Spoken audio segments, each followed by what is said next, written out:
계속 이어가기를 원합니다. 토마스 A. 에디슨이라고 하는 분이 이런 말을 했습니다. 대부분의 사람들이 기회를 놓치는 이유는 그 기회가 작업복 차림으로 하는 노동처럼 보이기 때문이다. 사람들이 삶의 기회를 너무 쉽게 지나쳐 버린다고 합니다. 왜 그럴까요? 너무 하찮게 여겨지거나 또는 우리의 삶에 있어서 올바른 우선순위가 없을 때 그런 일이 벌어집니다. 오늘 우리가 이 4부 예배 시간을 통해서 느헤미야의 이야기를 함께 나누고 있는데요. 이 느헤미야의 이야기는 우리들에게 있어서 아주 큰 도전을 주는 말씀이 기록되어 있습니다. 느헤미야는 아주 준비를 철저히 하는 그런 사람이었고, 그는 그 기회를 결코 놓치지 않는 사람이었다는 것입니다. 자, 오늘 2장 11절부터 여러분이 읽어주셨는데요. 2장 11절부터 마지막 부분의 내용은 앞서 2장의 그 앞에 있는 내용과 지리적 배경이 다릅니다. 페르시아에서 유다로 그 장소가 옮겨지게 됩니다. 우리가 오늘 이 본문을 통해서 함께 살펴볼 수 있는 것은 이 느헤미야는 술관원이라는 신분에서 건축가라고 하는 신분으로 그 역할이 바뀌어지게 됩니다. 자, 오늘 본문에서 느헤미야가 이제 예루살렘이라고 하는 곳에 도착한 이후에 어떻게 그가 성벽 재건의 일을 이루어 나가는지를 함께 살펴보면서 느헤미야의 리더십에 대해서 함께 생각해 보려고 합니다. 만약 제가 이 경영인들을 앞에 놓고 이것을 설교가 아닌 강의를 한다면 이 느헤미야 2장 11절 이하 이 본문의 내용은 아주 탁월한 특강 내용이 될 것이라고 생각합니다. 자, 오늘 이 4부 예배에 나오신 분들 얼마 안 되지만 여러분들에게 느헤미야의 리더십에 대한 묵상을 통해서 큰 은혜가 있기를 축복합니다. 첫 번째, 느헤미야는 침묵하는 리더였다는 것입니다. 침묵하는 리더. 자, 어떤 의미일까 한번 보겠습니다. 자, 오늘 성경에 느헤미야가 예루살렘에 도착해서 3일 동안 아무 일도 하지 않았다는 사실을 밝히고 있습니다. 11절을 보시겠습니다. 11절에 이렇게 시작하죠.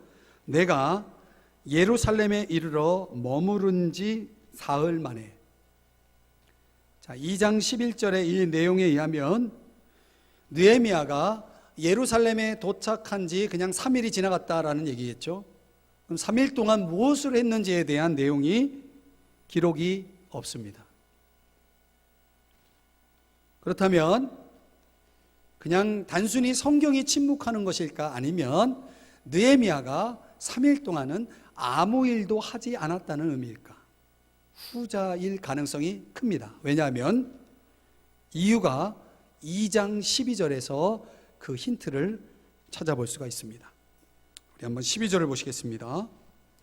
내 하나님께서 예루살렘을 위해 무엇을 할 것인지 내 마음에 주신 것을 내가 아무에게도 말하지 아니하고. 자, 무슨 말이냐면 3일 동안 느헤미야가 예루살렘에 도착해가지고 무엇을 했는지를 이야기하는 내용이죠. 힌트를 주는 겁니다. 무엇을 했습니까?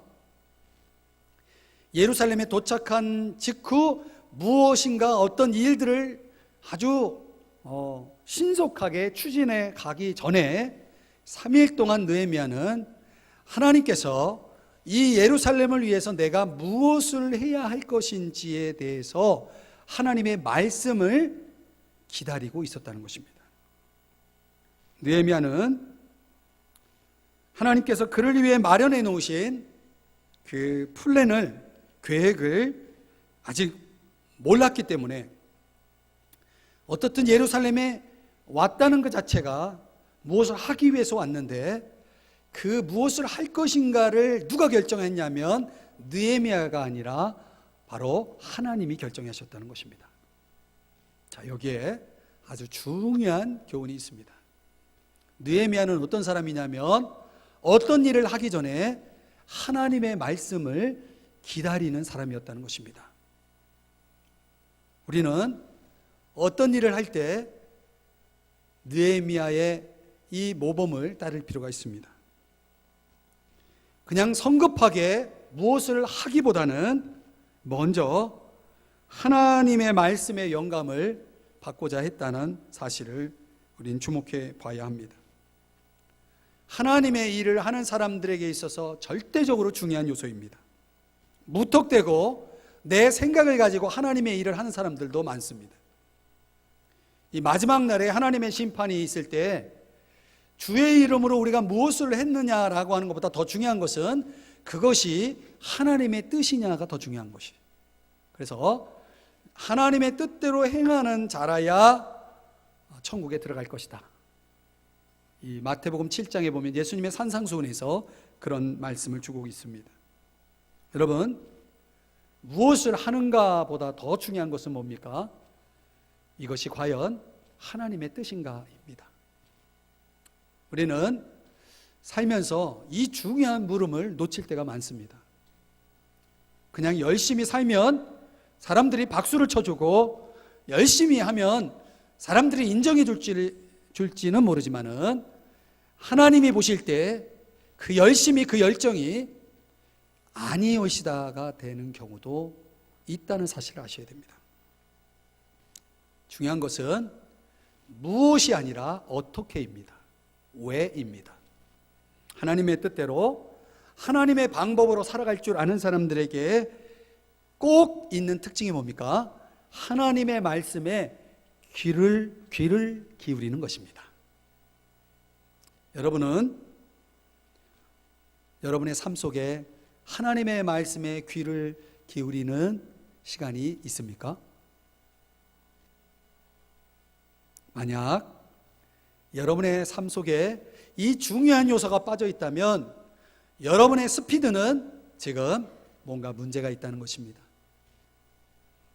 경주에 있어서 중요한 것은 속도일지 모르지만 더 중요한 것은 방향이죠. 올바른 트랙을 향해서 갈 때에 그의 성적이 평가되고 인정이 되는 것이죠. 우리의 인생의 트랙을 벗어나서는 안 됩니다. 하나님이 정해놓은 룰을 벗어나면 안 된다는 얘기입니다. 참다운 하나님의 사람의 인격은 내가 얼마만큼 하나님 앞에 머물러 있느냐에 결정이 되어 있습니다. 무엇을 행동하는가 보다는 어떤 존재가 되는 것이 더 중요하기 때문에 그렇습니다. 여러분, 아무도 보지 않을 때 여러분은 무엇을 하십니까? 바로 그 사람의 인격이 거기서 결정되는 겁니다. 느헤미야처럼 사람들이 저 느헤미야가 왔는데 뭘 하는가 주목해 봤겠죠. 근데 아무 일도 하지 않는 것입니다. 느헤미야의 입장에서 보면 사람들로부터 자신을 주목하게 하는 것의 목적이 아니라 하나님의 음성에 귀를 기울인 곳에 우선순위를 두고 있었다는 사실을 기억하십시오. 여러분의 삶에 이런 거룩한 침묵이 있기를 주의 이름으로 축복합니다. 두 번째, 느헤미야의 리더십에서 우리가 배울 수 있는 것은 느헤미야는 아주 세밀한 리더였다는 것입니다. 세밀함이 있었다. 자, 오늘 13절 이하 15절의 말씀을 다 읽지는 않지만 거기 중요한 반복적인 단어가 있습니다. 분문에 이르는 동안에 그 13절 내용에 보면 보니라는 단어가 나옵니다. 보니, 보다. 그리고 15절 저 끝에 살펴본 후에 살펴보다 라는 단어가 나옵니다. 근데 NASB라고 하는 번역본에 의하면 영어 성경에는 보니, 살펴보다 이 두 단어가 동일한 단어를 사용하고 있다는 것입니다. 영어로는 inspect라는 단어를 씁니다. inspect라고 하는 것은 뭐를 아주 주의 깊게 어떤 사물을 관찰하고 조사하는 것을 얘기합니다. 의사의 경우는 이 단어 인스펙터라고 하는 단어가 사용되면 의사가 상처 부위를 아주 자세하게 어떤 엑스레이나 또 MRI나 이런 것들을 통해서 아주 자세하게 들여다보다는 그런 의미가 있습니다. 그러니까 느헤미야는 어떤 일을 하기 이전에 얼마나 세밀함이 있었는지를 알 수가 있습니다. 무엇을 잘 하는 사람들의 특징이 뭐냐면 그 무엇에 대한 철저한 분석과 계획이 있다는 것입니다. 그냥 무작정 무엇을 이렇게 하기보다는 거기에 대해서 아주 충분히 준비를 하는 것입니다. 예루살렘에 와서 해야 할 어떤 목표는 있었지만 그 일들을 어떻게 수행해 나갈지에 대한 구체적인 플랜이 느헤미야에게 없었다면 지금 이 인스펙터라고 하는 이 단어는 그런 시간을 갖고 있는 것입니다. 이거 어떤 식으로 어떤 스텝으로 이 일들을 이렇게 완성해 갈 것인가라고 하는 플랜 1, 2, 3, 4 이런 것들이 쫙 짜여져 있었다는 것이죠. 훌륭한 리더들의 특징이 뭐냐면 무계획적이지 않다는 것입니다. 반대로 얘기하면 상당히 계획적인 사람이라는 것이죠.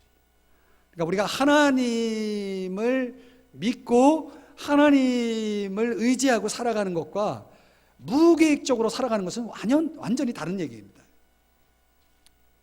계획하지 않는 삶을 하나님을 의지하는 삶으로 연결하는 사람이 있는데 그건 완전히 잘못된 신학입니다. 하나님은요, 하나님 당신의 일을 사람을 통해서 일한다는 것을 아셔야 됩니다. 그리고 그 사람은 하나님이 아주 충분히 준비하고 그래서 그 사람을 통해서 일하심을 알 수가 있습니다. 성경 어디를 보더라도 누구를 보더라도 하나님이 쓰신 인물들은 이런 세밀함이 있었다는 사실을 보게 됩니다. 저는 오늘날 이 시대에 하나님이 쓰시는 리더들, 하나님이 사용하는 하나님의 사람들을 보면 오늘 여기 하나님 앞에 나와 예배드리는 여러분 가운데도 하나님이 여러분을 쓰신다면 여러분에게 어떤 것이 있냐면 세밀함이 있을 것입니다. 자, 이것을 좀 더 우리의 삶의 자리로 들여다보면 굉장히 주도 면밀하게 잘 계획하는 그런 사람. 그래서 가정도 마찬가지죠. 남편은 남편대로, 아내는 아내대로, 자식은 자식대로 우리가 충분히 아는 것이 필요합니다. 어떤 일을 할 때 상대를 충분히 아는 것이 필요합니다. 어떤 일을 할 때 그 공동체를 충분히 아는 것이 필요합니다. 직장 생활도요. 제가 어떤 분 얘기를 어제 어느 권사님을 통해서 듣게 되었는데요. 이제 학교 교장을 선택하는 데 있어서 이 교장을 사립학교에서 교장을 세우는데 원래 세우려고 했던 교장 제1순위 후보가 있었는데 그 이사장 면담이 끝난 바로 다음 역전이 돼서 후보 제1 후보가 아닌 분이 교장이 되는 일이 있었다고 합니다. 어느 학교인지는 말씀을 안 드립니다. 여기서 가까운 학교입니다. 서울에 있는 학교. 그런데 그 과정에서 제가 무슨 얘기를 들었냐면 왜 그렇게 갑작스럽게 그 학교의 책임자인 이사장이 왜 교장의 1순위 후보를 뒤로 하고 다른 후보를 정했느냐. 그거는 그 다른 후보가 가지고 있는 특징 때문이었다고 합니다. 보통 학교를 총책임지는 교장의 역할이라고 하는 것은 이 학교를 얼만큼 잘 운영할 수 있느냐, 이 학교에 대해서 얼만큼 알고 있느냐라고 하는 기준이 중요하다고 합니다. 그런데 이 1순위였던 후보보다 2순위였던 후보는 너무 학교에 대해서 자세히 아는 거예요. 너무 학교를 자세히 알 정도가 아니고 그동안 학교에 대해서 그 사람이 해왔던 이 운영이나 여러 가지 이런 헌신에 대한 그런 것들을 이 이사장이 알게 되면서 생각이 바뀐 겁니다. 오히려 이분이야말로 우리 학교를 맡겨야 되겠다는 생각을 하고 그 1순위 이 교장 그 후보를 바꿔서 그분을 임명을 했다는 겁니다. 사랑하는 여러분, 세상에서도요, 내가 누구에게 어떤 일을 맡길 것이냐라고 하는 이 중요한 사안을 놓고 봤을 때 어떤 사람을 선호하겠습니까? 세밀한 사람을 선호하는 것입니다. 그게 하루아침에 주어지는 것이겠습니까? 아니에요. 저는 느헤미야의 리더십을 그 교장이 되신 그분이 가지고 있었다고 봅니다. 자기에게 주어진 직임 속에서 정말 얼마나 세밀하게 그 내용을 들여다보고 있었느냐, 내가 하고 있는 일의 영역을 떠나서 그분은 한쪽으로 영어도 준비해가지고 영어를 충분히 이렇게 습득을 해놓고 또 학교의 구석구석의 어떤 행정적인 요소들을 자기에게 주어진 것을 뿐만 아니라 다른 것에도 좀 더 관심을 갖고 잘 이렇게 세밀하게 그런 것들을 준비하고 있었다는 것을 보면서 바로 이것이 느헤미야가 가지고 있었던 리더십이다. 오늘 하나님은 이런 사람을 쓰시기를 원하신다는 것이죠. 우리가 얼마만큼 내가 속한 가정, 공동체, 그것이 직장이면 직장, 교회면 교회, 그 속에서 내가 얼마만큼 그 공동체를 세밀하게 살피고 있느냐의 이 성품, 이 덕성은 앞으로 하나님이 그 사람을 얼마만큼 쓸지에 대한 그릇을 결정합니다. 그래서 오늘 우리가 여러분들이 학교에서 또는 직장에서 우리 청년들이 여러분이 있는 곳에서 여러분의 삶을 한번 돌아보면서 오늘 느헤미야가 가지고 있었던 이 훌륭한 리더십을 본받는 여러분 되시기를 축복합니다. 세밀한 리더가 되어야 합니다. 세 번째는요, 이 느헤미야의 리더십에서 또 배울 수 있는 건 뭐냐면 동기부여를 하는 리더였다는 것입니다. 동기부여.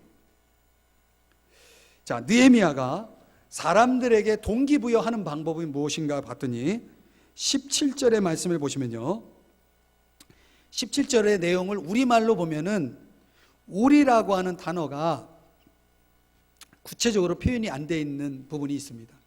그래서 이거를 아까 인용했던 NASB 번역본에 의하면 영어 성경에 보면 we라고 하는 우리라는 단어가 3번 걸쳐서 나옵니다.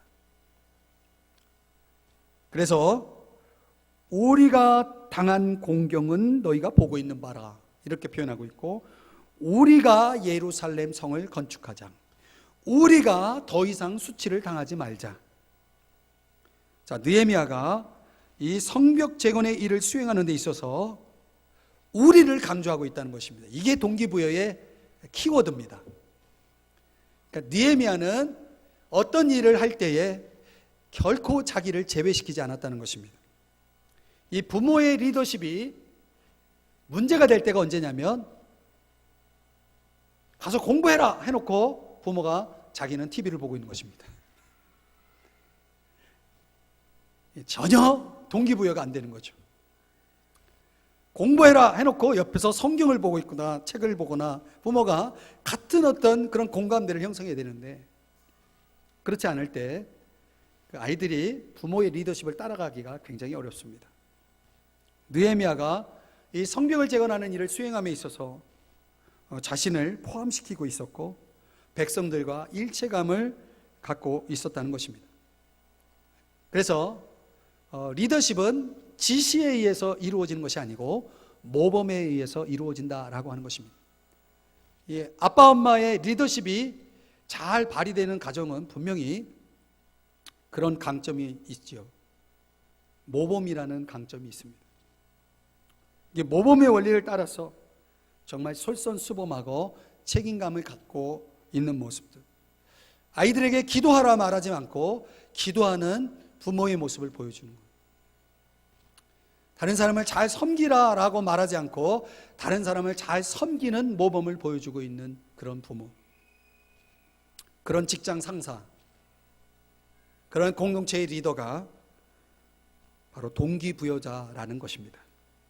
이 동기부여의 방법은 크게 두 가지가 있다고 그래요. 하나는 외적인 방법이고 또 하나는 내적인 방법입니다. 외적인 방법은 뭐냐면 사람들로 하여금 뭔가 기대감을 갖게 하는 것이죠. 예를 들면 자, 목욕하자. 근데 아이가 목욕하기를 원하지 않아요. 그러면 어떻게 합니까? 내가 게임을 1시간 할 수 있게 해줄게. 목욕하자. 그러면 아이는 100번이라도 목욕을 할 것입니다. 이게 뭐냐면 이번에 시험에서 1등을 하면 내가 한턱을 쏘겠다. 이런 것들은 다 뭐냐면 외적인 동기부여 방법입니다. 실제로 이런 것들이 사람들로 하여금 가려운 것을 긁어줌으로 인해서 사람들을 움직이게 하는데 도움이 되기도 합니다. 그런데 조심할 것은 이런 상벌 중심적 방법은 효과가 그리 오래가지 않는다는 것입니다. 그래서 사람들로 하여금 정말 노력의 가치를 제대로 깨닫게 해주는 데에는 이런 방법은 좋은 방법은 아니라는 것이죠. 그래서 정말 동기부여를 잘하는 사람들의 특징이 뭐냐면 내적인 동기부여 방법입니다. 이건 뭐냐면 느헤미야가 사용한 방법이죠. 오늘 성경에 보면 느헤미야가 이런 말을 합니다. 여러분들 지금 이 성벽의 모습을 보십시오. 이 폐허 이 더미를 여러분 눈으로 똑바로 보십시오. 우리는 지금 이런 비참한 처지에 놓여 있습니다. 우리는 지금 이 성벽을 다시 지어야 할 때입니다. 더 이상 우리는 수치를 당하지 말아야 합니다. 이런 내용으로 지금 백성들의 마음을 지금 도전하고 있습니다. 백성들은 이 느헤미야가 이야기한 대로 그들이 눈으로 똑똑히 보고 있는 이 폐허로 변한 성벽, 그리고 그들이 겪고 있는 수치감, 이런 것들 속에서 그들이 이제 무엇을 해야 할지를 스스로 찾게 합니다.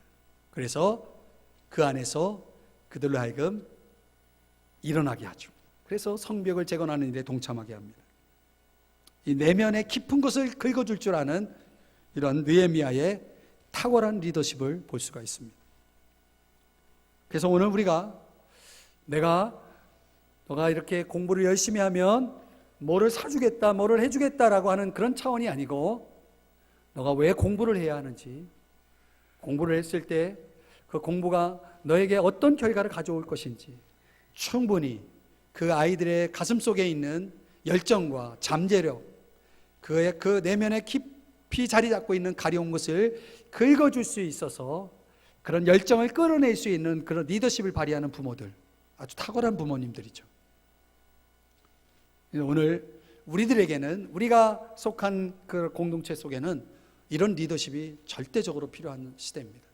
이제는 사람들이 웬만해 가지고는 움직이지를 않습니다. 교회도 마찬가지죠. 회사도 마찬가지고 옛날과 같지 않다는 말을 많이 합니다. 이제는 이 동기부여할 줄 아는 탁월한 리더들이 부상하는 시대가 된 것입니다. 그런 리더십을 우리는 느헤미야를 통해서 보고 있는 것입니다. 저 유명한 윈스턴 처칠의 전기에 나오는 이야기 중에 이 전쟁의 공포에 떨고 있는 영국 국민들을 향해서 연설한 내용 가운데 이런 내용이 있죠. 조금만 소개하면, 나는 피와 아픔과 눈물과 땀 이외에는 여러분께 드릴 것이 아무것도 없습니다. 모든 희생을 무릅쓰고라도 승리해야 합니다. 어떤 두려움에도 불구하고 승리해야 합니다. 그리고 그 길이 아무리 멀고 험하다 하더라도 끝내 승리해야 합니다. 왜냐하면 승리가 없다면 생존할 수 없기 때문입니다. 그러면서 쭉 연설이 시작되고 끝에 가서는 그런 얘기를 합니다.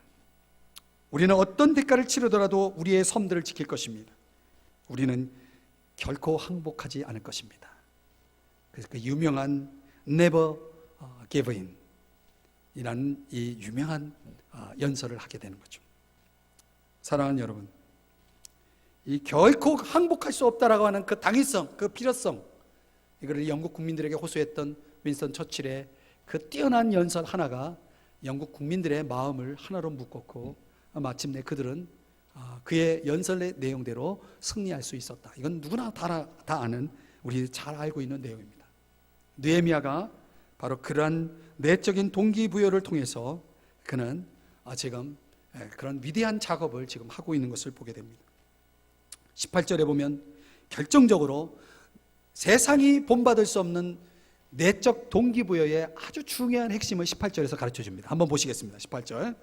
또 그들에게 하나님의 선한 손이 나를 도우신 일과 왕이 내게 이른 말씀을 전하였더니, 자, 여기 중요한 내용이 나와요. 느헤미야의 동기부여에 꼭 포함되어 있었던 중요한 것은 뭐냐면 하나님이 하신 일입니다. 하나님에 대한 이야기. 여러분, 우리 신앙인들이 언제 동기부여를 가장 크게 받냐면 하나님의 역사를 들을 때, 하나님의 이야기를 들을 때, 오늘 내 삶 속에 있는 하나님의 이야기가 들려져야 할 사람들이 있죠. 여러분에게 간증이라는 것이 있지 않습니까? 오늘날 이 간증 속에 살아가는 사람들이 들려주는 하나님의 이야기가 얼마나 많은 사람들의 마음을 움직여서 하나님 앞으로 나오게 하는지 모릅니다. 정말 절망 중에 있는 자들이 하나님의 이야기를 듣고 그들이 다시금 정말 일어날 수 있는 그 힘은 말 그대로 하나님의 이야기가 버려놓은 그런 놀라운 열매 아니겠습니까? 느헤미야가 사람을 움직일 때에 바로 그러한 하나님의 이야기를 사용하고 있다는 것입니다. 나를 통해서 하나님의 일하심을 볼 때에, 그리고 그런 이야기들이 풍성해질 때 우리는 탁월한 동기부여자가 될 수 있다는 사실입니다. 여러분의 삶 속에 하나님이 부어주신 이 놀라운 은혜들을 잘 스토리텔링을 해서 여러분 주변 사람들에게 그것을 들려주시는 여러분 되시기를 바랍니다. 옛날 이런 일이 있었어, 아이들에게 들려줄 수 있는 옛날 이야기보다 더 탁월한 것은 성경에 하나님이 이런 일을 하셨단다, 성경에 하나님이 나를 통해서, 우리 가정을 통해서, 우리 교회를 통해서 이런 일을 하셨단다 라고 하는 이야기를 들려줄 수 있는 엄마, 그런 아빠가 있다면 여러분 자녀들에게 얼마나 강력한 동기부여가 일어날 것을 여러분 아십니까? 하나님의 일하심이 그 안에 크게 역사할 것입니다. 자, 동기부여 하는 리더 중요합니다. 마지막으로 네 번째는요, 어려움을 극복하는 리더의 모습을 봅니다. 어려움을 극복하는 리더. 역사는요, 이런 수많은 리더들을 만들어냈는데 그 수많은 리더의 공통점은 어려움이 있었다는 것입니다. 어려움 없이 리더의 자리에 서 있고 훌륭한 리더의 삶을 살아가는 사람은 한 사람도 없다는 사실입니다. 자, 19절의 말씀에 보면 호론 사람 산발락과 그리고 도비야, 게셈, 이런 사람들이 느헤미야에 대해서 업신 여기고 또 그들을 비웃고 있는 장면이 나옵니다. 여러분, 사람이 누군가로부터 업신여김을 받으면 그것을 참아내지 못합니다. 그래서 극단적으로 어떤 사람은 나를 업신여겼다 해서 상대방을 죽이기까지 합니다. 우리 사회가 그렇습니다. 그런데요, 그런 충동적인 반응보다도 느헤미야는 자기를 업신여기는 사람들이 있을 때 어떻게 반응하는지 보십시오. 사람들이 너 정신 나갔구나, 넌 결코 그 일을 완성할 수 없어 하면서 비웃고 조롱하고 업신여기는 그런 사람들을 향해서 느헤미야는 어떤 반응을 보입니까? 오늘 성경에 보면 그냥 묵묵히 자기의 할 일을 하고 있는 것을 보게 됩니다. 이 말하자면 그런 반대를 왕무시했다는 것입니다. 이 사람들이 살아가는 동안 얼마나 많은 사람들이 다른 사람이 자기에 대해서 말하는 것에 대해서 신경을 많이 쓰는지 몰라요. 그거를 하나님 말씀보다 더 진리로 받아들이고 하나님의 말씀보다 더 우선하는 사람들이 많습니다.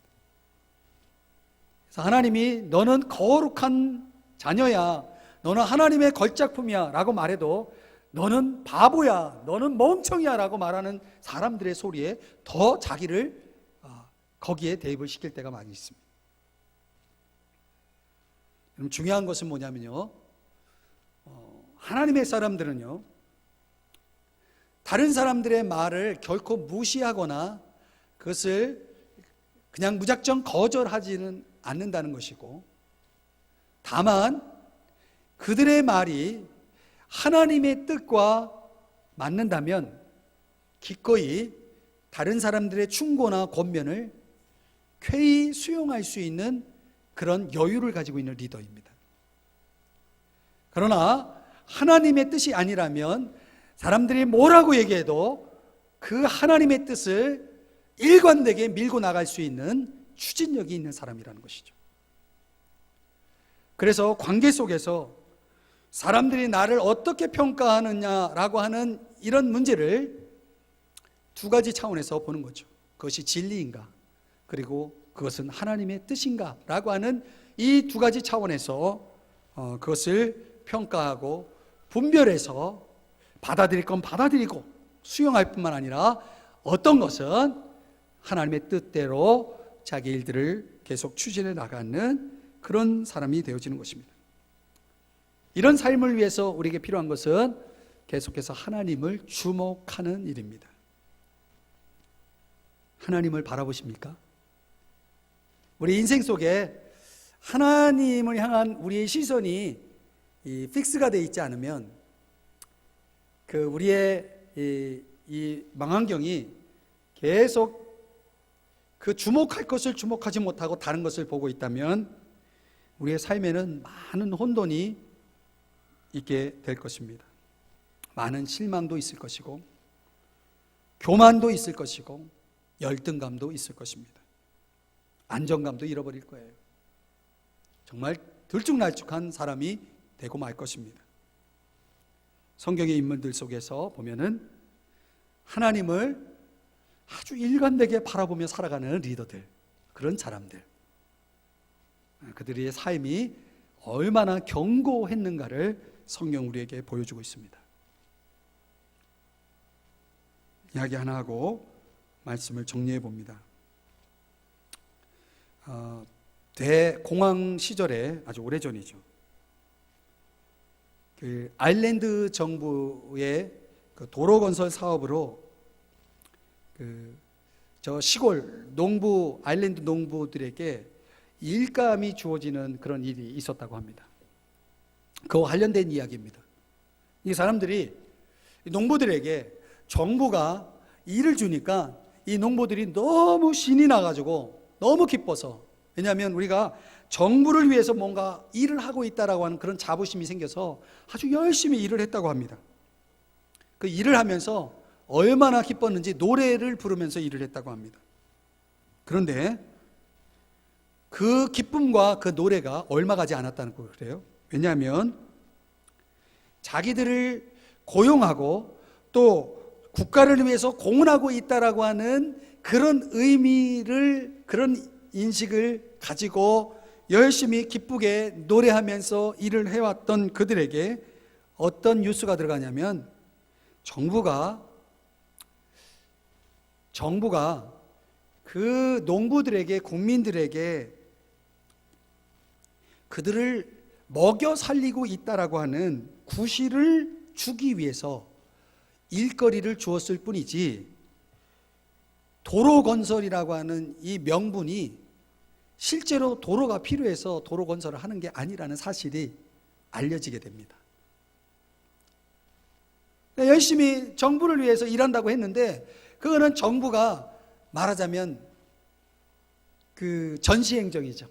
이런 일을 하고 있다라고 하는 것만 보여줄 뿐 실제로 도로가 필요해서가 아니었다는 사실을 알게 되자 사람들은 더 이상 기쁨으로 그 일들을 수행하지 못했다는 것입니다. 그들은 아무 의미 없이 바빴던 것입니다. 얼마 지나지 않아서 그들은 일을 멈추게 됩니다.